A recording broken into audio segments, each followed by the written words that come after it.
jërëjëf ravi de vous retrouver encore une fois mes chers fidèles internautes de Sénégal 7 ñu ngi leen di nuyu kenn ku nekk ci turam ak santam vous êtes nombreux à nous suivre ci sunu chaîne bi nga xamante ni tout le temps ñu ngi essayer di rassembler toute actualité rek wala loo xamante ni day soxal askan wi ñu indi ko su ko defee ñu waxtaanee ko ak yéen minute des dégâts nag doorati ma ciy ànd ak toujours ñi ma ci daan àndal waaye toujours nag ak ay thèmes yoo xamante ni du bokk ak yi ñu daan indi lenn waralu ko lu dul gën a jege sunu askan xool lan mooy li nga xamante ni moom moo indi ay problème ñu jéem ko exposer jéem a nab-nabi nag essayer tout simplement xool nan la ñuy xamee li nga xamante ni mooy solution yi ci war tout le temps dama ciy ànd ak sama team bu redoutable bi mais tout d'abord dama nuyu sama intellectuel bi nga xam ne dama ko namoon di maane baat kàlla sa suma lan la nuyu naa maa ngi lay ziar bu baax Badiane Thiat di la jox sa wàccaay di la wax loo ma nam rek maa la ka raw maa la raw bu bëree bëri waaye rek di nuyu mbokk internet ñuy seetaan à travers Sénégal 7 waaye rawatina si seen émission bi di minute des dégâts di kat nag li ñëwaat nag fas yéene faram fàccee thème bi nga xamante ne indi nañ ko ngir rek mën leen a jox lépp li nga xamante ne rek ñor na leen et que soxal na leen si lépp li nga xamante mooy suñu quotidien Thiat ba tax na ci kàttanu yàlla léegi di nga ñu wax lan mooy cas bi waaw tey moom dinañ waxtaanee cas bi moom Inch'Allah alors merci beaucoup ba tey am keneen ku ñu rejoindre di wuyoo ci turu Chérif Diamé chroniqueur mais communicateur un homme très professionnel machallah di bay waaram nag ci li nga xamante ni moom mooy le monde de la communication alors Chérif désormais daf ñuy rejoindre Mané dañ koy souhaiter bienvenue tout d'abord voilà donc di la nuyu te di la bàyyi nga nuyu ak internet yi jërëjëf Thiat maa ngi lay fay yow tamit di am mbégte contentement teew ci émission bi di les minutes des dégâts di émission bi nga xamante ni émission bu am solo la di relater li nga xamante ni société bi moom la ñuy dund di nuyu tamit Mané ba ma fekk ci plateau bi ak sunu gan gi di am mbégte contentement bu baax a baax teew ci émission bi di leen wax yéen tamit jaa ngeen jëf ndax dalal gi rafet na am naa ci contentement bu baax a baax jërëjëf nii rek lay demee waaye ki nga xamante ni nag moom mooy invité bi te noonu lay pëtaxloo ci kàttanu sunu borom bu ma ko dalalee ba noppi laaj ki nga xamante ni mooy Mané lan mooy doon cas bi tey du kenn ku dul un homme boo xamante ni dafa bëgg di nekk toujours ci ginnaaw un homme très sérieux waaye boo xamante ni dafa humble il a produit pas mal d'artistes il a fait beaucoup de choses ci li nga xamante ni mooy le monde audiovisuel nekk un homme boo xamante ni les anciens dañ ko respecté ndax cër bi mu leen jox d'abord et en même temps li nga xamante ni mi ngi koy participer ci li nga xamante ni mooy la musique sénégalaise du kenn nag ko dul ki nga xamante ni moom mooy Papis Niang borom art bi management yàgg lool ci li nga xamante ni moom mooy le monde audiovisuel réaliser fi lu bari di dugg ci nag lu bari xam nga daa doy waar nag ci kàttanu yàlla ci kanam di ngeen ci xam dara donc noonu laa koy nuyoo tout d'abord monsieur Niang ñu ngi lay nuyu di la ziar di la kontaane te di la wax rafetlu nañ bu baax tey invitation bi ni nga ñu ko nangulee tey waaw encore une fois sant yàlla jërëjëf di nuyu ñëpp ñi toog ci plateau bi rawatina yow Thiat tu es une cousine déjà donc c'est un plaisir de retrouver la famille encore une fois balaa may sori di la féliciter di la encourager parce que man depuis quelques années je te suis et je vois que machallah affaire yi mi ngi teg ay briques ci surtout la manière de présenter mais aussi la manière de se comporter devant le micro ou la caméra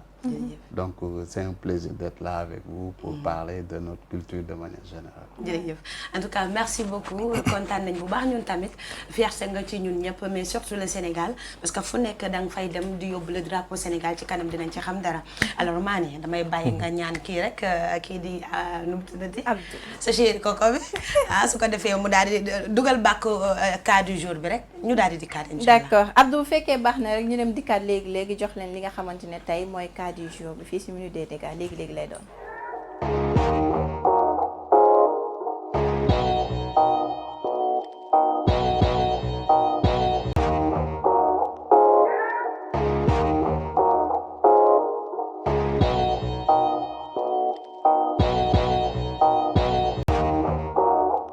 merci beaucoup à la régie si transition bi comme ni ñu ko waxee Thiat rek cas du jour bi tey dañoo fas yéene waxtaane les coups bas de la musique maanaam rëkk-rëkk yi si am problème yi nga xamante ne ñu ngi koy jànkoonteel muy si musicien bi muy si manager bi donc bu ñu xoolee musique dafa yaatu doo ñu si bëri artiste bi rek la ñuy gis mooy waykat bi wala léeg-léeg sax ñu pëttax lu tuuti gis si li nga xamante ne mooy feccikat bi wala sax tëggkat bi mais ñaaree waykat bi moo si gën a fës mais problème yi nga xamante ne moo si am maanaam ñi si ginnaaw ñi nga xamante ñoom ñoo koy encadrer ba tey ji public bi mën ko ràññee donc rëq-rëq yi si am problème yi si am dañu fas yéene tey yaatal ko teg ko sur la table fas yéene ko waxtaanee rek ñu faram fàcce ko ñu xool tey comme te am nañ si expert yaakaar naa ne dina leer suñu bopp incha allah jërëjëf comme li ñuy wax rek tungu ne du teew ñuy nataal tey li tax ñu daal di juger nécessaire waxtaanee ko tey bokk na ci ne dafa nekk loo xam ne dafa am doole ci àdduna surtout nag fii Sénégal la culture voilà donc la culture dafa ëmb lépp waaye tamit daal di boole nag li nga xamante ni mooy tey xam nga li gën a garaaw ci la musique nit dina mer mbaa mu énervé mbaa mu nekk ci ay situation tëju mu am lu mu def ci moom donc loolu tamit lu nu war a respecter la suñu demee nag ba gis ne y a un problème ci loolu nga xamante ni moom la ñu yëkkati tey ndar ko waxtaane donc dafay baax ñu taxaw ci seetlu donc taxaw seetlu bi bokk na ci tey ñu invité koo xam ne dañoo jàpp ne xam-xamam non seulement day màcc jëmale ci wàll wi waaye tamit dina ci mën a am lu ñu amul ñun ba mu xam ci lu ñu xamul alors ba tax na Papis donc question ba day ñëw rek daal di martal suma njóomu ñu daal di waxtaanee nag ci li nga xamante ni mooy dans l'ensemble mais la culture sénégalaise nekk loo xamante ni ñëpp ko nawloo da ngay gis ñu bari ñu nekk à l'étranger dañuy bëgg sax di identifier wu ci sunu bos parce que dafa nekk lu riche dafa nekk loo xam ne lu noble la mais xëy na dayoo ak gëdd bi mu war a am dafa des donc dans le cadre général comment vous voyez li nga xamante ni mooy la musique sénégalaise tout d'abord. waaw merci beaucoup je pense que question bi ñëw na à son heure parce que fi ñu jógee dafa am fu ñu nekkoon après am dal si lu ñuy tuddee Covid-19 mu am break bu extraordinaire effectivement te break boobu je pense que bu ñu xoolee Sénégal ñi ko gën a yëg en termes de sanctions d'interdits xam nga mooy les artistes de manière générale parce que culture moom dafa yaatu musique ci biir culture la bokk donc si je comprends bien sa question dafa dem spécifiquement ci musique waaw donc naturellement pour un début lu ma si mën a wax mooy si je comprends bien sa question lii jafe-jafe si musique sénégalaise dans un premier temps du problème de créativité du problème de talent du problème de production en termes parce que les artistes font des choses mais je pense li ëpp solo ci problème musique sénégalaise dafa jëm ci ñaari affaires yoon moo gën a am solo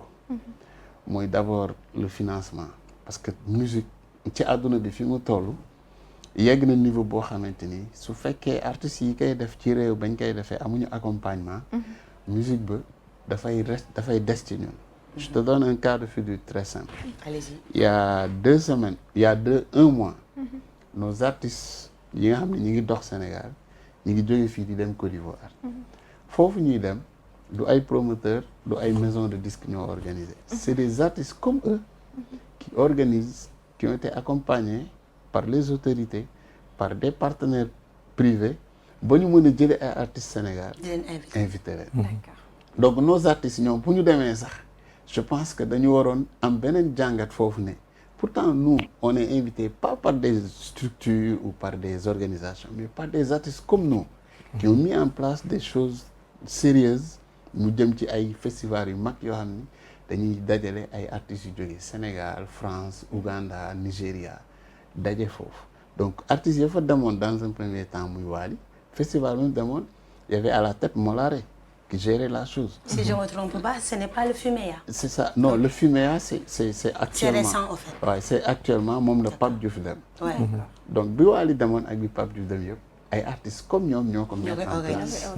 Donc tey aujourd'hui loolu bokk na si pour man problème musique sénégalaise c'est-à-dire vision bi gis-gis bi. Parce que la musique ne se résume pas uniquement su fekkee artiste nga ne se résume pas uniquement si.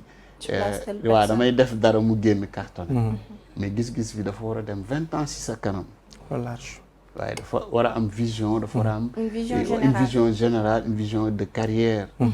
que fii ak 20 ans li actes yi laa bëgg a poser si musique. comme suñu papa yi ni ñu ko defee woon les Youssou Ndour les Baaba Maal les Thione Seck Omar Pène. ñoom seen vision artistique je pense que peut-être période bi la woon parce que période yooyu xam nga chaque problématique aussi da nga koy poser si contexte am.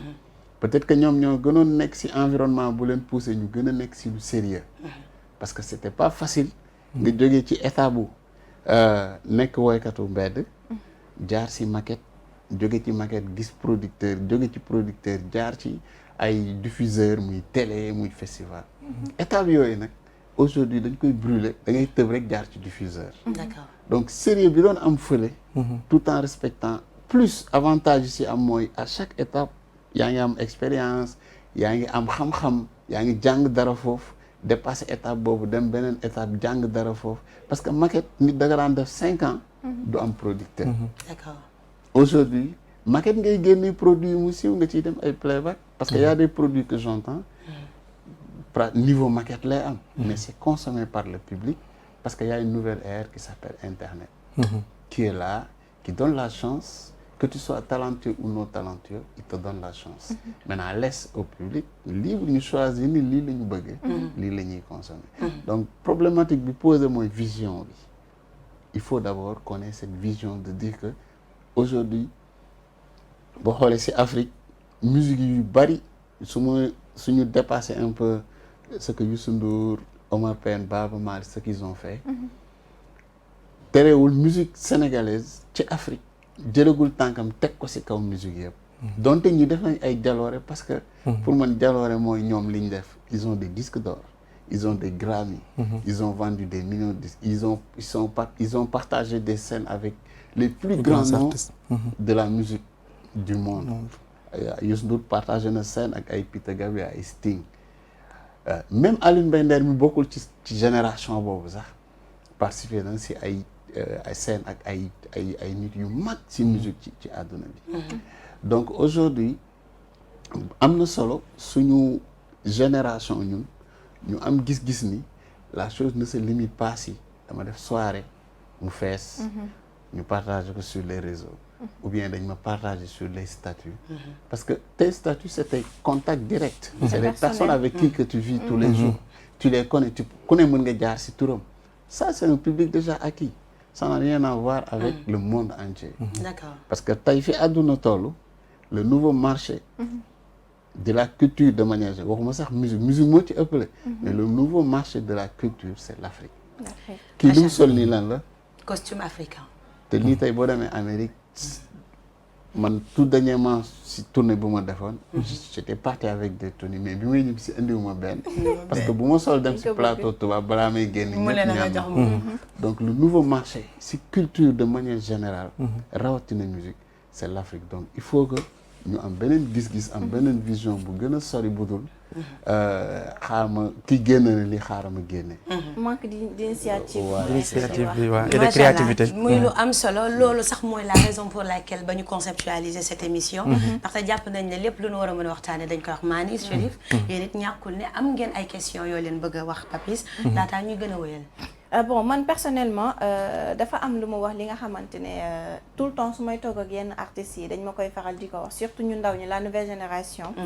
damay toog ñu naan ay ñun li ñu intéressé mooy fexe ba dugg grand théâtre mu mel ne rek ñi nga xamante ne ñoo ñu bees ñi. seen défi grand théâtre la au lieu que tey comme li ngay wax ñu am benn initiative bu nga xamante ne c'est international wala c'est mondial. comme ñi nga xamante ne ñoom ñooy Papa Youssou Ndour li ñuy def wala sax ki nga xam mooy Baaba Maal wala suñu papa Thione Seck nu mu doon def di ñaan yàlla xaare ko aljana donc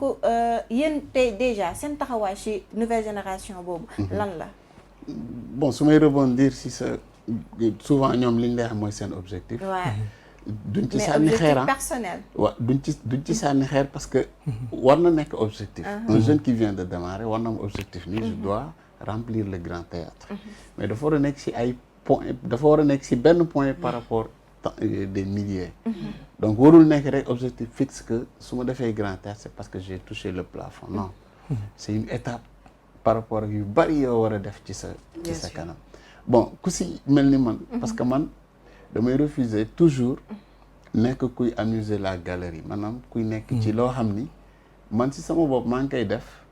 ma koy publier wala ma koy diffuser te gëmuma ko parce que ku nekk ak sa dimension aussi de voir les choses de travailler d'aborder sa liggéey pour ku nekk ak sa xalaat mais man damay interdire artiste wala may waxtaan ak artiste di ko ñaax ni ko wax ni ko bul nekk mukk amuseur de la galerie bul nekk mukk ne parce que li ñuy def am na dayoo boo xam ni ndax loo xam ne ay nit juddu nañ si ñu ngénte leen si fayal leen si jàng du ay caaxaan ñu màgg ci nekk ci beneen cadre mën nañ si nekk député ou ministre ou diplomate loolu du caaxaan loo xam ne dafay permettre nit mu am dignité am nit ki maanaam mu lekk naan te du tàllal loxo bu feebaree faju bu amee soxlaam faj ko loolu nit ki bu koy def loolu di ko def daf ko war a jox cër daf ko war a respecter ba tax na pour cette nouvelle génération du yomb comme ñun suñu papa yi suñu oncle yi parce que ñooñu comme ni mu la environnement bi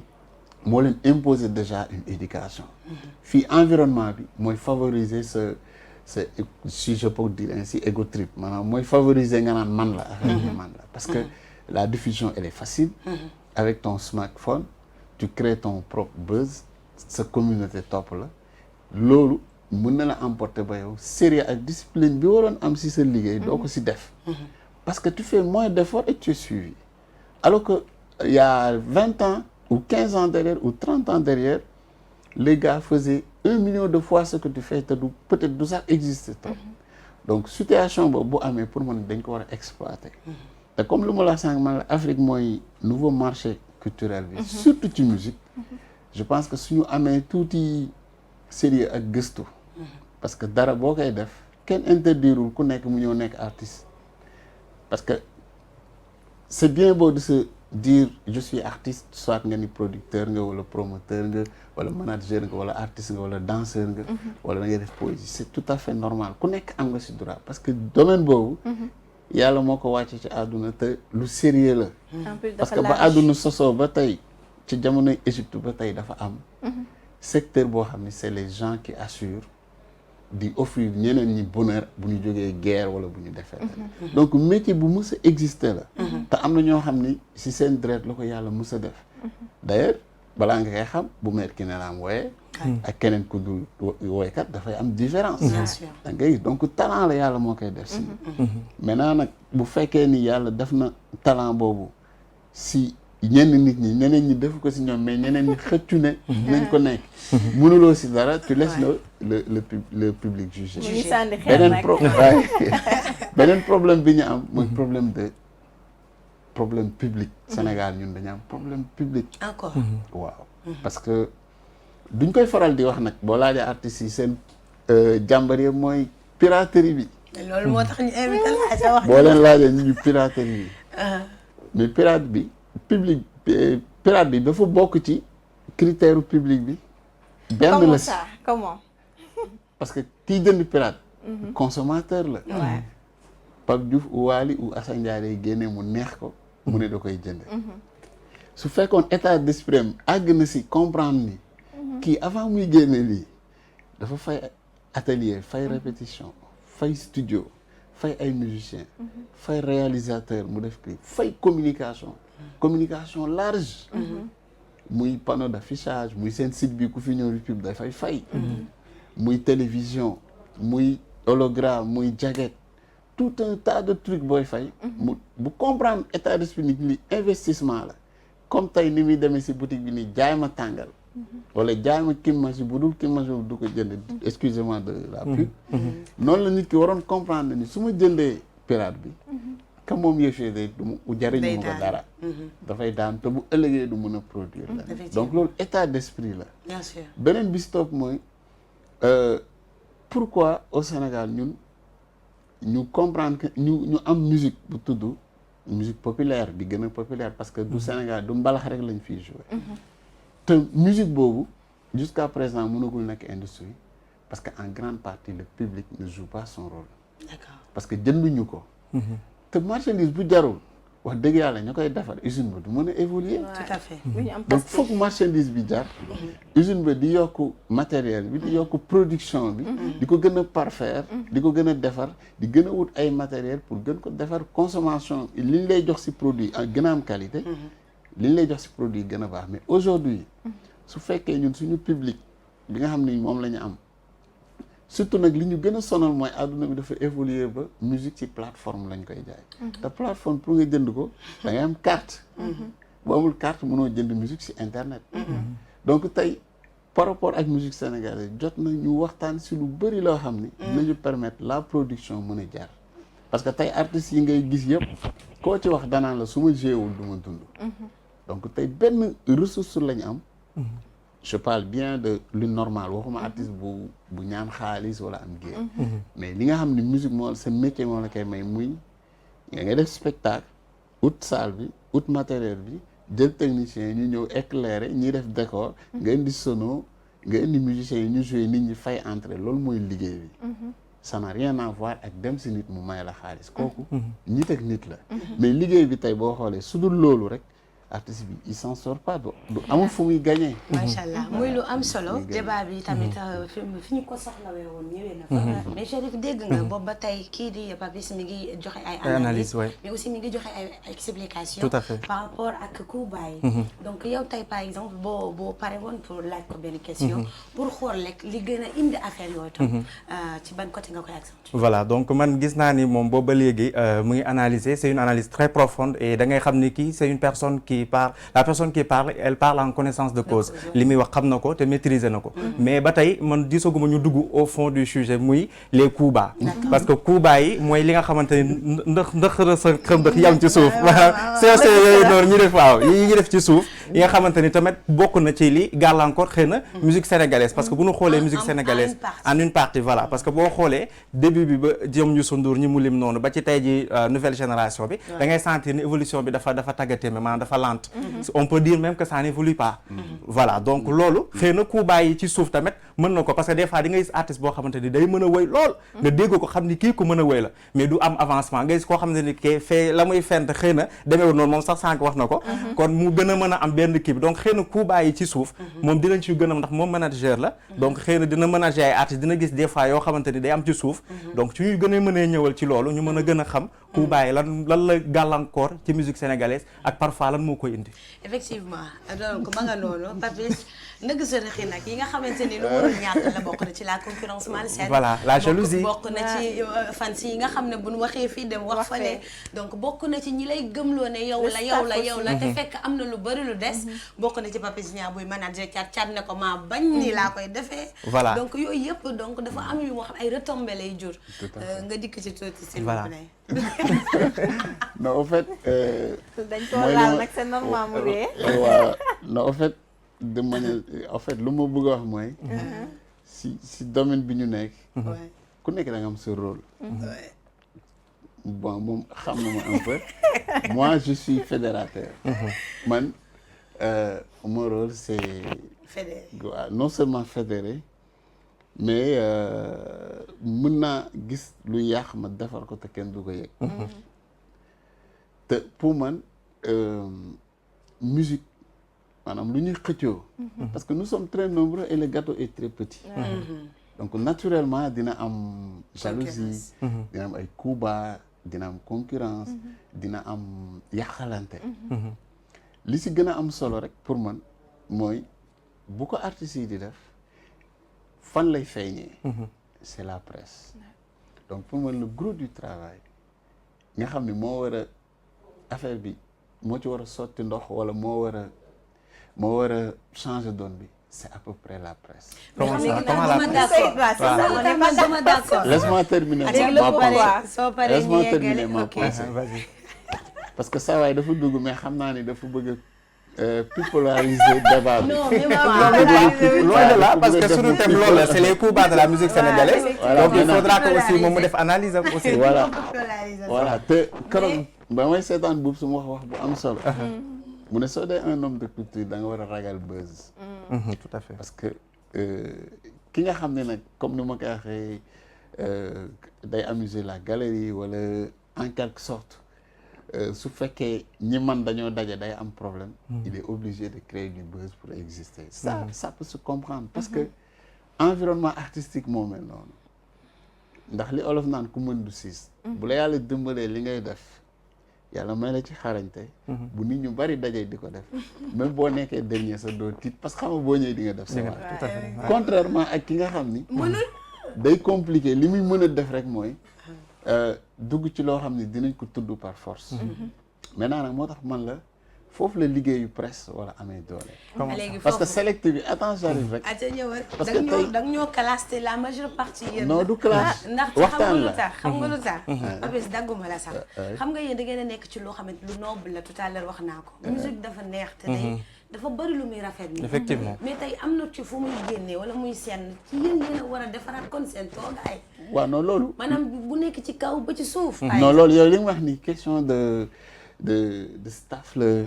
question de ak artiste bi organisation. ci musique non loolu xam nga lu tax tey dafay compliqué nit wax si parce que artiste bu nekk. ci ñi nga am confiance. ak ñi nga man yàlla dimbali na ma toute la génération je l'ai approché. durant ces 15 dernières années. ku fi siiw rek def naa yow plus de 7 ans de carrière j'ai fait pour toi plus de 5 vidéos donc je connais ku nekk xam naa sa jikko xam naa sa environnement te pour man la plupart ñi ci ëpp suñ leen bàyyi woon ak seen jikko bopp ku bàyyi yooyu ngay wax du am li si ëpp parce que nit rek la te yàlla dafa dogal aar day loo xam ni je vous dis un secret ki koy def surtout muy woykat bu yàlla defee ba nit ñi xam ko mettez dans votre tête que saa yeewoo la gën a tiit que démb parce que tu as atteint un certain niveau te yow li la indi fii xam nga ko de yaa ngi def musique mais des fois dans si say sorties say production yi génn dara génn yóbbu la fenn te tu attendais même pas à ce que ce titre là yóbbu la foofu mooy siw du jàmmi borom waaw du yóbbu la foofu donc le fait que yow tu maîtrises pas tu maîtrises li ngay wax tu maîtrises tes mélodies mais le succès yàlla moo ko yor te comme xam nga ni yow bi ngay def affaire bi muy génn di am succès tu t'y attendais pas wala xawoon nga tiit wala amoo ci woon yaakaar mën na la bett donc dans ci kanam xamoo lu lay xaar donc loolu mooy indi psychose boobu ba pour nga dugg ci bopp artiste bi ne ko kii dalay xeex kee dalay yaaxal dafay yomb parce que tout le temps artiste bi day poser des questions est-ce que dans 1 an je vais rester sur ce même statut c'est un secret que vous n'avez pas que vous connaissez pas sur les artistes ils se posent des questions tout le temps la peur est là devant nous parce que création ak àgg niveau moo mel noonu te création kenn mënu ko téye am certitude di ko génne ni la mu bëgg lay def mën nga am certitude ni mën nga am certitude ni li ma def baax na def naa ko ci meilleure qualité de son jël naa ay meilleurs musiciens mais succès moom Allah rek moo ko am jërëjëf léegi nag dama am benn question bu gàtt boo xam ne yow da nga ciy tontu facilement voilà xam naa parce que Papis dafa mel ni kuy daw ku bàyyi nangu ko xam naa métier fédérateur bi médiateur bi mu doon moo tax bëggut puus bu baax dama lay wax de je te dis une chose fekke naa lu bëri xam nga ku nekk ak ay nit plus de 15 ans fekke nga lu bëri fekke nga ay début ñu bëri d'accord ba tey yàlla yóbbu leen fenn loolu ma fekkee nag pour man mu nekk ay année lu ma yàlla jagleel la du ma ko jël di ko exposé non waxuñu nga wala ma jariñoo ko wala daf ma war a servir d'accord pour former beneen génération boo xam ne de nature peut-être moom ñun nee na erreur oustaz yooyu la ci côté musique garaaw mais li ma bëgg rek mu xam ko mooy Papis tey dëgg la nit bu maanaam nitu sutura dafa baax ci doomu aadama surtout ci li ñuy def muy musique mais nag tey gis nga nit du feeñal ayibi jàmbur pour maanaam def bësal wutal boppam bës certes d'accord naa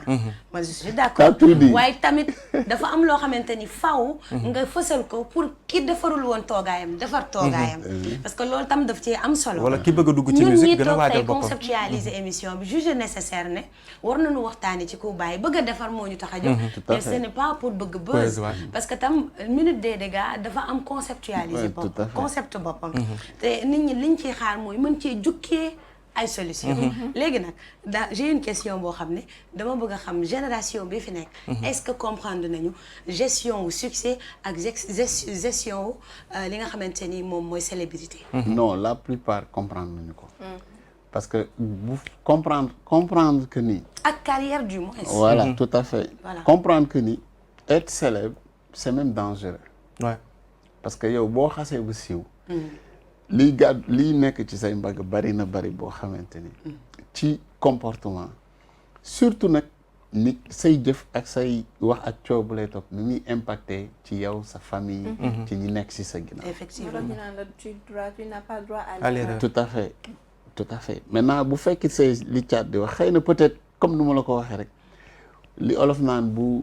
sëgg jafe for yomb. dëgg la bu sëgg xamu nu ko olof di waxee. waaw bu for yombee sëgg jafe waaw.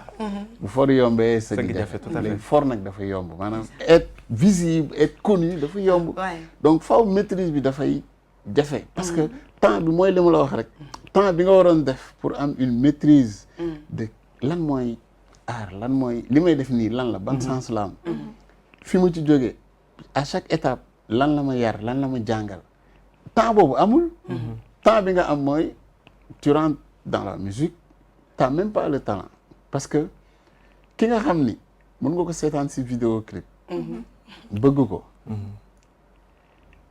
bilaay ñu ci bëri les 80% bul xalaat woo leen ñu ñëw en live nga jox leen micro. xalaatoo c'est ko impossible. du Sénégal kese. non Xalaatoo attends ko. du Sénégal kese. xalaatoo ko. bëri na si Afrique. des artistes que tu aimes à la vidéo. et en live tu dis c'est pas lui que je regardais tout à l'heure. xam nga lan moo koy waral Dëgg la. ñàkki bagage ñàkk gëstu te tamit duñu approché ñi ñu war a approché. non talent rek. talent la xam waaw nga talent moom yàlla moo koy def si dëgg la waaye am na ñu koy cultiver. am nañu koy cultiver am nañu Waaw. koy jàng aussi. am nga lu tout tax à fait. Papis tey jii da ngay gis koo xam ne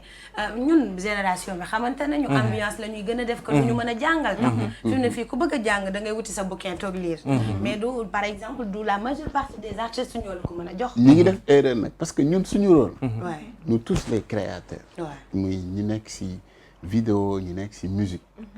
tey gis-gisu ak comportement nos peuples ñun ñoo ko war a influencer. parce que suñu wax artiste c'est cette liberté de penser de réfléchir de vendre des rêves. mooy tax nga am cette dimension artistique. effectivement su fekkee yow sa peuple nga ni créateur nga te d'habitude lu may faral di dégg damay def li nit ñi bëgg. tu n'apprends rien à la personne. parce que nit ki ci li nga xam ne moom acquérir na ko ba. may bëgg a wax lu ma neex na ñëw baax rek ñëw. xam nga nit ki nga xam ni li nekk ci moom ba pare. nga ko koy joxaat tout le temps. pour man sax da nga koy reculer loo. parce que lu tegul tànku kanam avancé wul. lu resté ci public bi voilà. donc pour man nous non c'est nous d'abord nous les créateurs. ouais ñun ñoo war ni le Sénégalais de 2030 ou de 2040 nii la war a mel. nos créations nos réflexions tout ce que nous mettons nos produits lépp dafa war a jëm foofu pour que Sénégalais bi préparé wu pour nekk nit ku baax kooku wala nit ku yeewu kooku wala développement boobu ñu soxla. c'est ça notre rôle nous en fait. ci kàttanu sunu borom alors émission bi dafa am leneen loo xamante ni da ci bokk maane di taxaw seetlu sur ce demoon nañu laajte avis wu koo xamante ni moom it ancien la ci il a fait plus de 10 ans wala ay bu ko ëppee sax mën naa juum voilà di Papis Konaté ah non Papis Konaté c'est plus de 20 ans voilà plus de 20 ans voilà maa ngi jéggalu sax xam nga rek yéen saa yi moom damay déraper waaw ci laa bokk waaw moo tax sama damaa bëgg musique c'est un alors grand monsieur moom de la tamit musique. aussi Papis on a eu l'honneur sa turandoo boobu defal ñu benn vidéo boo xam ne defal nañu daal tënk ci li nga xamante ni mooy li ñuy waxtaanee tey donc su baaxee toujours avec la complicité avant nga koy diffuser ouais j'en profite pour lui dire merci parce Déjà. que yàlla boole nañu man ak moom lu rafet la wax ci yow tam en 2000 ndeysaan en 2000 j'étais très jeune mais dama teel a bëgg production damay joxe anecdote bu ndaw parce que temps boobu production du léegi temps boobu en 99 2000 benn journée studio nous coûtait 250 000 francs une journée de studio te benn studio moo fi amoon bu doon mën enregistrer il s'appelait Studio 2000 il se trouvait à Yoff mes premières expériences du Studio 2000 avec une journée de 250 000 te quand je démarrais cette production j'avais un rond de chemin dans mes poches avec la complicité de le Papis fekk mu demoon tourner ak Fatou Guewel je pense aussi c'était seen première tournée ñoom en Europe muy revenir ñu koy xaar ma dem si Talla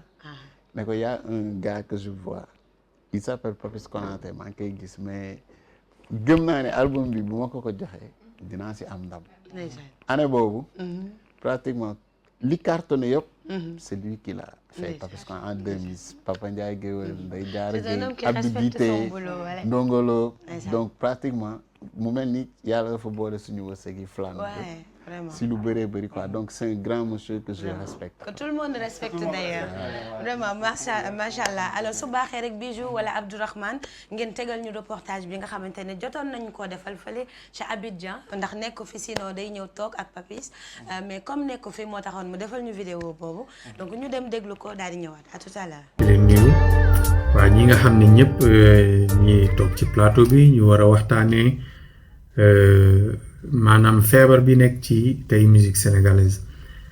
waaw bon je dirais que feebar na bon ñu ngi ci discuter plateau bu nekk ñu ngi ci waxtaan mais daal li ma mën a xam daal mooy ak li ma mën a wax mooy xam nga musique sénégalaise tey dafa am ay génération bi njëkkoon xamoon nañu luy répéter xamoon nañu concurrence mais c'était une concurrence saine aussi quoi parce que internet nekku fi woon bëriwul woon trop ay affaire fans yi nga xam ne de droite à gauche dañuy clash tu vois alors bon ñu nekk ci génération ay Père Idrissa Diop xam nga ay ñoom Doudou Sow xam nga vraiment ay waa number one Baobab yu yàgg yi ñoom musique nañ doon xam pas concurrence et ils avaient même pas le temps parce que dañu nekkoon ñoo xam ne dañuy jàng musique di ko pratiquer mu doon loo xam ne dañ ko bëggoon quoi alors musique bu set bon héritage bi ñu bàyyil ko ñoom Youssou Ndour ñoom Omar Pène ñoom Ismaël Lo une autre génération c'était une transition alors ñoom tamit ñu ñëw parfaire affaire yi il y avait une concurrence entre ces artistes-là ay ñoom Baaba Maal tous ay ñoom Thione Seck mais une concurrence saine aussi quoi alors génération boobu di daw wax dëgg yàlla andi fi lu positif ci musique sénégalaise ñu toog ba benn moment une autre génération est venue mooy ñoom Assane Ndiaye ñoom Fallou Dieng ñoom Alioune Mbaye Nder tu vois Alioune Kassé donc une génération boo xam ne ba léegi ils ont suivi seen grand frère yi parce que ils répétaient beaucoup la musique était tellement mélodique c'était pas une musique trop hard quoi xam nga parce que teguñu woon musique bi ci ay rythme mais dañ ko tegoon ci ay mélodie donc ci ay thèmes alors bu ñuy wax thème wax dëgg yàlla ku mel ni Youssou Ndour wéy na thème bu nekk ku mel ni Ismaël Lo gis ngeen ba léegi seen musique dafa des ba léegi fii différent nag de sunu jeunes yi léegi bu nu wéyul mbëggeel rek c'est comme si wéyunu dara alors moi je trouve que les thèmes sont vides parce que tout le temps mbëggeel alors que avant lii doon def charme musique sénégalaise muy afro muy mbalax mi muy lépp c'était vraiment la nature nit ñi seeni comportement tu vois ay Adja Kiné Lam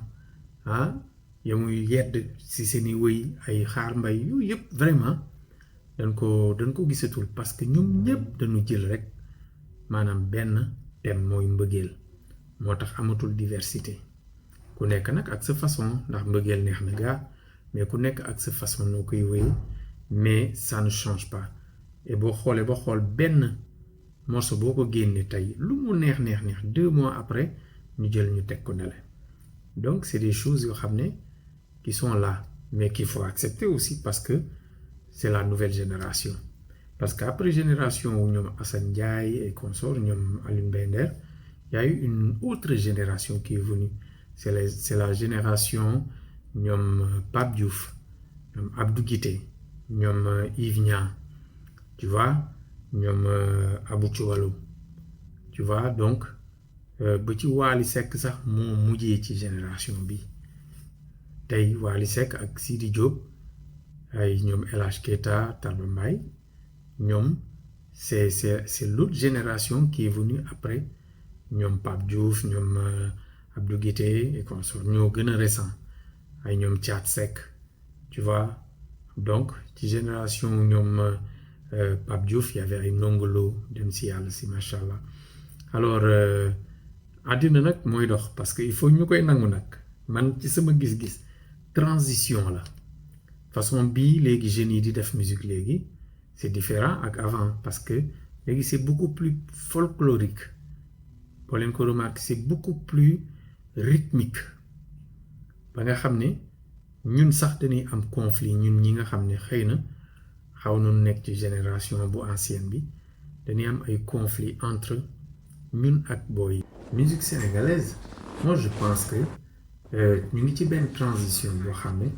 tout n'est pas mauvais tout n'est pas mauvais parce que wax dëgg yàlla boo xoolee ça évolue mais xam nga mbirum fans rek dañuy bëgg seen artiste ba nga xam ne dañuy bëgg seen artiste dem ci kanam alors que tey fans yi du benn fansu Sidi Diop du fansu Pape Diouf fansu Pape Diouf du fansu benn El Hadj Keita fansu El Hadj Keita du fansu benn Wally Seck donc ñoom ñëpp dañu bokk ci paysage musical Sénégal kenn mënu leen ci génne donc ku nekk ak sa fans je pense que amul animosité waaw loolu xëy na ci nit ñi ñoom ñuy clash tel artiste mais entre artistes yi doo dégg mukk ñu waxante lu ñaaw waaw je pense que jàmm ngi ci et puis nag ku ci nekk yéene sa bopp lu baax nga yéene ko sa morom aussi et noonu rek lay mën a demee mënut a nekk leneen arrangeurs yi ñu ngi fi ñu ñëpp ñoo déggu amuñu benn animosité musique sénégalaise moi je pense que ñu ngi ci benn transition boo xam ne tout n'est pas mauvais tout n'est pas mauvais parce que wax dëgg yàlla boo xoolee ça évolue parce que tey boo xoolee ci trace Africora tu verras des artistes yu bëri tey Momo Dieng da nga ko ci gis un très bon artiste da ngay gis tey Wally Seck mi ngi ci trace Africora da ngay gis ba ci sunu jeune chanteur yi mooy ku mel ni Bass Thioung da nga ko ciy gis ci El Hadj Keita mais vraiment muy Tarba Mbaye muy ñoom ñëpp da nga leen di gis maintenant et ça évolue et il y a une autre génération qui sont de très bons chanteurs ku mel ni Djeba ay Jobs Brain vraiment Dip wax dëgg yàlla Sénégal am na richesse culturelle suñuy jeunes yi wax dëgg yàlla ñoom Viviane ngi fii ñoom Titi ngi fii gars yi wax dëgg yàlla macha allah moi je trouve que nos artistes là on a une richesse culturelle musicale bon maintenant nag reste à booster bon depuis 2 ans avec Covid bi aussi il y a eu beaucoup d'artistes qui ont sorti ay single ay Adiouza ñoom ñëpp il faut ma tudd leen parce que wax dëgg yàlla macha allah ñoom ñu ngi tax ba musique sénégalaise am fu mu àgg donc il faut les encourager parce que boo demee ci yeneen dëkk yi dañ leen di encourager seen artistes yi dañ leen di bëgg ndamoo leen tey man je suis fier des artistes au Sénégal quoi qu'on dise il faut pas toujours voir le mal il faut aussi xool le bon côté des choses parce que ñoom ku ci nekk ñu ngi góorgóorlu ils se cherchent bien sûr bon tout n'est pas mauvais mais tout n'est pas bon aussi di nga gis ñoo xam ne ay phénomène nanu nga ci musique sénégalaise mais paysage bi moo demee noonu foog moo am ñoo xam ne dañuy bien c'est de bons chanteurs am ñoo xam ne dañuy tane am ñoo xam ne vraiment ay comédiens nanu mais macha allah musique sénégalaise moi dama ko gëm surtout mbalax bi loolu moom Thione Seck waxoon na ko dem si yàlla si macha allah mbalax bi daf ko gëm tey moo tax ba turam aussi àgg foo xam ne waa ci standing yu mag yi la tey ji nii benn Ismaël Lô benn Omar Pène Baaba Maal Youssou Ndour ñoom ñëpp mais bien sûr ñu ngi jouer folk mais gëm nañu suñu mbalax mi man it gëm naa suñu mbalax mi te macha allah yàlla na jëm kanam et je pense que entre les artistes il y a toujours la paix mais il y a une concurrence et cette concurrence là elle est saine entre les artistes mais avec les fans affaire fans la rek mettiwul c'est gérable waaw donc wasalaam maa ngi sant ñi nekk ci plateau bi yëpp et à bientôt merci beaucoup parce que tey boo jërëjëf ñu déglu woon ko ki nga xamante ni mooy Papis Konaté nekk nag un grand homme boo xamante ni respecté nañ ko bu baax ci li nga xamante ni moom mooy la musique sénégalaise maa ne nga gis mu daal di étaler def waxtaan wu yaatu donc juste day wax ne rek day wane ne rek moom li nga xamante ni ci lay yëngu te moo ko concerné saa boo ko ci woowee dina ci joxe lépp li mu mën juste rek pour wane ne moom mi ngi leen di accompagner mais Papis ñu daal di ñëw rek ku nekk ndax benn tour de table la ñuy defaat daal di jeexal émission bi ndax li ci des bareetul mais moom dafa ñëw lim 3 générations wax ci tamit lu bare bari da wax ne sax ne moom gëmul ne Kuba am na parfois yenn saay yu ndaw lay doon te c'est gérable alors man nag ma bëgg laa laaj ci ñetti génération yooyu mu wax ban moo ci génération bi meilleure yow d'après vous ak ban moo ci génération bi gën a nul voilà quelle question difficile à répondre voilà mais si c'est une ban moo ci génération bi gën a nan laa la ko mën a expliquer meilleur bi nga xam ne boo ko dégloo non meilleur am na mais nul amul nul lañ wax nul meilleur am na yow ci dégâts la ñu ne nan ko nul la xam nga la parce que gis nga Mariette que je salue au passage gis nga nit bu mënul da nga naan ko mënoo bu fekkee da nga ko bëgg a jàngal amaane mais aussi dañoo xamante dëgg même bu fekkente ne peut-être ñenn ñi ñu ko sañ a wax nee nañu mënuñu ñeneen ñi ñoom ñu ngi leen di cons mi ngi loolu voilà donc bul ko daw daal bul ko ragal mën ko waxtaanee tour de table non en fait comme je te disais meilleur mën na si am mais nul mënu si am parce que pourquoi nul mënu si am mooy comme ni ko soxna si waxee tout à l'heure chaque génération am na si ay meilleurs am na si ñu moyen am na si ñoo xam ne peut-être après dañuy bàyyi dem parce que musique moo mel noonu non mais la meilleure génération pour man franchement c'est la génération de Youssou Ndour, Thione Seck. Parce que avec cette génération ñun si lañ jàngee si lañ comprendre lan mooy objectif yi si la ñu xamee ay nit yoo xam ni parce que quand je vois des personnes comme Baaba Maal que je connais qui est d'une dimension extraordinaire c'est une légende vivante ba pare am succès bu ne ci àdduna boo xam ni parce que succès bu ne mooy au-delà de tes frontières ci ay yeneen nationalité yoo xam ci niveau bi gën a kawe ñu la fay jox ay raaya te boo ñëwee Sénégal nekk nit ku humble je pense que kooku bokk na si nit bi nga xam ni moom la ñu war a vraiment joxe exemple donc man pour man génération boobu nga xam ni ñooñu xamal lan mooy li parce que Papis Konaté tout à l'heure il a parlé en tant que un bon technicien un bon arrangeur parce que musicalement lay waxee mais musique au-delà de la création au-delà de chef-d'œuvre yi ngay def mais l'aspect commercial ak li muy apporter économiquement dafa am solo man si laay gën a yëngu parce que li ñuy def daf ñu war a amal njëriñ suñu réew tey bu ñuy wax culture secteur de développement la c'est parce que dafay créer ay emploi dafay dundal ay nit la tax muy dundal ay nit mooy dañ koy defar mu baax ñu jaay ko mu jar fii jar ci àdduna bi mën a yor ay doomu aadama mën a apporter dara si mën a indi ay yeneen étranger ñu ñëw jàng li ñuy def ba koy jaay ci àdduna bi mu jaay maintenant deuxième génération bi si topp du ma wax ni non c'était je pense Papis dafa ni mooy ñoom Alioune Mbaye Nder Assane Ndiaye waaw Youssou Ndour Alioune Mbaye Nder Assane Ndiaye ñoom donc cette deuxième génération là pour man ils sont bien parce que dañoo am talent ñëpp parce que ay Assane Ndiaye ay Alioune Mbaye Nder ay Viviane c'est extraordinaire comme produit de qualité musicalement textuellement ainsi de suite peut-être pour man rek ñee dañoo yéegaloon affaire bi ba ci ay Grammy yi ay trucs mais ñoom en plus il y avait plus de contenu voilà ci ñoom Youssou Ndour donc ñoom c'était non ñii sax am nañ contenu parce que Alioune Mbaye Nder Viviane Coumba Gawlo génération yooyu ay Massané ils ont fait quelque chose ñooñu pour man def nañ lu am solo ci musique sénégalaise peut-être côté bi nga xam ni peut-être moo xawoon des rek mooy fi grand yee yeggoon ñoom dañoo waroon ñëw dolli si au-delà des Grammy yi au-delà de ñoom dañoo waroon ñëw créer ay industrie est-ce que grand yi ñoom jëluñu la fan yëpp non en fait non ñee si côté waaw non ñee dañu samp affaire bi ok ñu naan léegi musique sénégalaise ñuy tudd Youssou Ndour fa ñuy tudd Mori Kanté di tudd Baaba Maal fa ñuy tudd Salif Keita donc ñoom dañoo samp dara lu am solo maintenant l'autre génération bi ñu ñëwee musicalement téye nañ mais stratégiquement ak côté objectif yi ñoom yokkuñu ko parce que tey industrie musicale sénégalaise ci année yooyu la waroon samp heure bi dañu waroon am fi ay major ay label ay des choses extraordinaires dakaa nekk plaque tournante parce que boo xoolee am na benn année sax je pense Youssou Ndour ak Bouba xawoon nañ ko commencé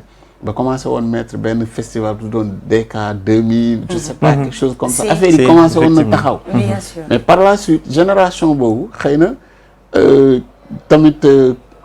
liggéey bi yàggoon na leen ci créativité foo xam ni xëy na vision wu yokk leneen yi nekku fa woon en plus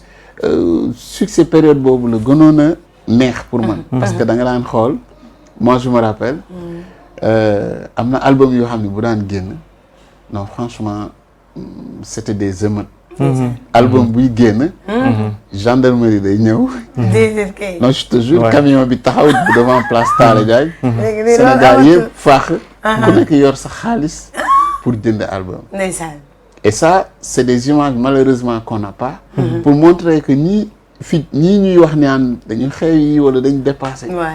mais ils ont fait des choses extraordinaires parce que dañu déposé woon des rêves dans la tête des gens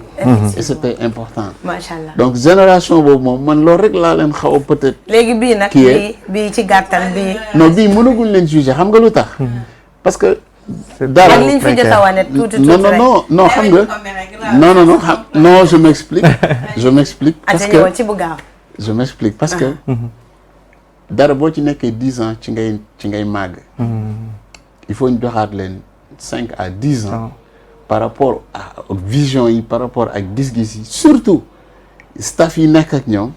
lan lañ mën a apporter parce que la chose comme ni ma la ko waxee rek ce n'est pas d'amuser la galerie comme ça di def loo xam ni day tax ñu tudd sa artiste et au fond de vous xam ngeen ni nekkoo leen si dara dëgg la parce que loolu da siy bari te loolu nañ ko bañ nañ nekk si du sérieux nañu jàpp parfois da ngay gis ko créer buzz wala scandale rien que pour loolu nañu nekk sur du sérieux maintenant nag sérieux bi aussi dafa am lu koy yombal lu koy favoriser mooy nos autorités nañ comprendre ni y a des millions de jeunes dans ce secteur muy audiovisuel de manière générale muy musique muy cinéma muy nos séries muy les plateformes comme ça parce que là je vois des jeunes techniciens qui travaillent ici te loolu xëy na ki ko fi samp bu toogoon tey ñooñu duñu liggéey fii effectivement donc il faut que nos autorités culturelles comprendre que ni à l'état actuel des choses li ñu Sénégal gën a soxla mooy ki yor culture am na challenge bu rëy parce que challenge bu mu am mooy esprit bi muy fi affaire bi mi ngi yeewu te ci côté audiovisuel li ñuy gis nii du dara Sénégal commencé guñu sax parce que talent bu mu ngi fii mais li manqué mooy les autorités accompagnement bu sérieux waxuma accompagnement boo xam ni day am favoritisme parce que tey loolu nag yéen a war a def seen i kuréel taxaw samp ko def ay voilà je bëgg rek si lu ndaw rek xam nga tey pour man un bon ministre muy culture muy ministre leneen parce que ñoom ñëpp ils sont connectés tey aujourd'hui tout le monde est sur internet tout le monde regarde ce qui se passe pour ne pas être en retard donc waru leen gêner ñu gis dara parce que ni la yàlla defee nga nekk ministre parce que tu as fait des études ou quelque chose comme ça noonu la yàlla mayee keneen talent mu nekk un créateur loo xam ne da koy def yow nga jàpp sa gémmiñ wala sa xol neex bu ko soxaree wala bul jàpp ne man maa ko ëpp niveau ba su ma ko rombee si internet bi tu es un ministre tu as des possibilités d'accompagner bokk na si liy dimbali liy xeex manque d'emploi mais jëlee sa téléphone tu fais des recherches pour trouver parce que aux États-Unis muy Beyoncé def na recherche ba taay si internet gis lu ko intéressé Afrique mu jël si ñooñu pour développer ça yóbbu leen donc pourquoi pas nos autorités aujourd'hui ñu bëgg a jël lépp bëgg ko def affaire bureaucratie. en tout cas man ñu ci bari damay gis sax ci yenn il y a trop de bureaucratie dans ce ñoom ñuy jooy ne est-ce que am nañ ministre de la culture. maintenant am nañ ko. d'accord maintenant yéen da ngeen ci am liggéey bu am solo te xam naa ne sax heure bi jeex na ñu ngi jël heure jàmm. mais pourquoi ne pas ngeen samp loo xamante ni da ngeen di am représentant. au niveau du non il y a des structures. lenn mooy problème bi. mais ñu ci bëri nee nañ dafa manqué de sérieux. je m'explique non du manqué au sérieux. ñu ma xam ñi yor structure muy man AMS je fais partie demande à Guissépen boobu on était très jeunes. ñun 20 personnes yi njëkk a jënd carte man ak ay Aline Touré Afal si la ñu bokk. c'était autant xam nga y a des structures y a AMS y a Zeynoul qui a son structure. ainsi de suite le problème du loolu le problème mooy est-ce que li culture bi soxla. ñoom ñi ngi ci combat boobu parce que pour man ce débat de piraterie là ñun dañ ko war a dépasser. tout à fait ci leneen. parce que adduna bi avancé na. il faut ñu adapté wu ak maintenant li nga xamante ni dafa am ay changements. par rapport ak liy jaay suñu musique. liy accompagner artistes bi. liy créer environnement bi nga xam ne artistes yi dinañ mën a exprimer wu. ba pare di dund ci seen art. jërëjëf kontaan nañ bu baax a baax suñu xol seddoon na ñu ngi jéggalu bu baax ci heure bi tey bi tubaarkàlla ñu ngi ciy jéggalu alors Mané donc da ngay tàgguwaale joxe sa point de vue d'ensemble par rapport ak li ñu indi tey ak suñu invité bi su ko defee ñu daal di tàggoo. voilà am na solo vraiment en plus personnellement man jàngat naa ci lu bëri si li nga xamante ne mooy si wàllum musique bi ñuy waxtaanee tey nangul woon dugg bu baax a baax si ko bàyyi mais bon ça se comprend heureusement c'est ma personne voilà statut bi moo la ko permettre et ça se comprend aussi mais Papis Konaté aussi andi na analyse yu am solo voilà yoo nga xamante ne macha allah yu pertinente la man personnellement li may benn analyse bu ndaw bu may def rek comme ni mu ko waxee parce que nee na la nouvelle génération ñoom amour la ñuy gën a faral di woy muy wane rek li nga doon wax sànq public bi parfois dañuy xool lu nekk public bi ñu koy def donc dafa mel ni ñoom tendance lañ ko def di xool comme ba duñu gérer seen carrière ba duñu gérer seen carrière mooy moo tax ngay gis ki nga xamante ne personnellement dafay am na talent mais peps bu nekk ci moom du ko xam wala tamit genre Papis yi bu ñu ko gisee ñëw wax leen ko duñ ko bàyyi xel parce que dañ naan ko noonu dafa archaïque dañuy tardeel donc mooy manque de mélodie bi nga xamante ne moom la Papis doon wax sànq ci vidéo bi donc nañ dem a jéem a gëstuwaat dem jéem a jege ñi nga xamante ne ñoom ñoo nekk ay ténor ci milieu bi xam ko bu ko defee bu fekkee dañ leen di bindal wala ñu jàngal leen mélodie yi bu ko defee li nga xamante ne mooy ñoom Youssou Ndour ak ñoom Papa Thione Seck ak ñoom Kiné Lam nga xamante ne ba léegi ñun la nouvelle génération dañ koy consommer et que dafa yàgg mais ba tey dafa exister suñu Sénégal en plus quotidien la donc ñu siy bàyyi xel bu baax donc damay jaar tàggatoo waale waa internetu Dakar ci Sénégal 7 waaye ñi nga xamante ne itam ñooy seetaan lii di Minute des Dégâts di leen jox rendez-vous jeudi prochain inchallah ci beneen thème ci kàttanu sunu borom alors merci Chérif gis nga waxtaan bi yaatu woon na dëgg la li ñu bëggoon wax yëpp sax xaju ci parce que musique moo yaatu la culture dans l'ensemble dafa yaatu mais tey lan mooy nekk mot de la fin bi rek ak benn analyse bu globale. jërëjëf Thiat jërëjëf Mané di rafetlu tamit témoignage yu ñaari Papis yi vraiment mu nekk une analyse très pertinente. man ma jàngat ci lu bëree bëri surtout ñaari Papis yi côté bi ñu ñëwee ci génération yi fi jot a jàll musique bi ni mu évoluer ba jamono jii ñu nekk nii donc man fi may gën a accentuer mooy nouvelle génération bi certes dina am ñu ci neex baat mais nañu gën a def ay recherche di indi ay thèmes mu gën a am contenu bu parce que boo xoolee Papis Konaté sànq mu ngi koy wax ci ay kàddoom mbëggeel la ñuy faral di woy te certes mbëggeel gi neex na mais bu amee contenu la xam dinañu mën a yee ñun dinañ ci gën a mën a jëriñoo donc nouvelle génération bi ñooy imposer parce que maa nañ koy wax loolu certes ak ambiance la ñuy bëgg ak yooyu mais ñoom bu ñu imposer seen bopp ci jàngal ñu li nga xamante ni mooy xam-xam ak di woy li ñu mën a yee référé wu ci ñoom maman Kiné Lam ak ñoom maman Ndeye Marie Ndiaye Gawlo ñoom Père Ndiaga Mbaye loolu dinañu gën a mën a amal solo s'il le faut sax ñu jëlaat seeni woy indiwaat ko ci d'autres mélodies donc loolu laay gën a accentuer di nuyu ñi nga xamante ne ñoo ñu doon seetaan mbokk internetu Sénégal 7 di rafetlu bu baax a baax émission bi di jox dig daje jeudi prochain ci kàttanu yàlla. En tout cas merci beaucoup Chérif Diamé merci beaucoup Papis xanaa nga ñëw rek ci le projet bienvenue de l'hymne du Sénégal donc bu ko defee ñu daal di tëjaale rek parce que comme ni ma leen ko waxee day laqatu donc de nature il veut se faire voilà donc nekk toujours ci ginnaaw mais c'est un gars boo xamante ne il est tout le temps ci li nga xamante ni mooy le service du Sénégal donc dañ lay ñaanal di la remercier d'abord nga daal di tënkaale rek daal di yóbbuwaale projet non en fait xam naa du ñàkk beneen jour dinañu am beneen plateau waxtaan sur ce concept bienvenue au Sénégal parce que comme day rentrer rek dans cet esprit culture tourisme parce que comme ni ma la ko waxee au début ñun li ñuy def non seulement dafa war a préparer les Sénégalais de demain. mais dafa war a influencer le monde entier ñu intéressé wu. ndax ñu mën di internationaliser. loolu mooy suñu mission. suñu mission du rek faire danser. et faire rire. mais suñu mission c'est d'apporter quelque chose d'important parce que fi may tëjee mooy loolu cette génération avec qui j'ai accompagné. d'ici quelque temps mënuñu ci dara dinañu évaluer. et nañu fexe ba bu ñuy évaluer ñu teg ci table bi loo xam ni. c'est du parce que bu ñu jàpp mukk ne. dinañu évaluer tout en disant defoon naa benn soirée mu fees fee. non ça loolu du l'évaluation. donc maa ngi ñaan. ñi nga xam ne ñoom lañ bokk ci génération. aussi ñu gën a am. esprit de partage ñuy yaatal. parce que ñun suñu biir dafa mel ni dañuy ragalante te tey aujourd'hui les pays yi nga xam dañ développé ci musique musicalement.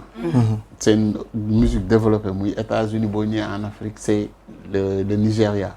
lan la ñu ko gën a jox. mooy seen artistes dañu am ouverture di partager. macha allah nañu ñemante am ouverture di partager expérience bi jóge fee ñëw expérience bi dajaloo. ñu mun ko boole. ak li kii doon wax sànq bu ñu amee le talent.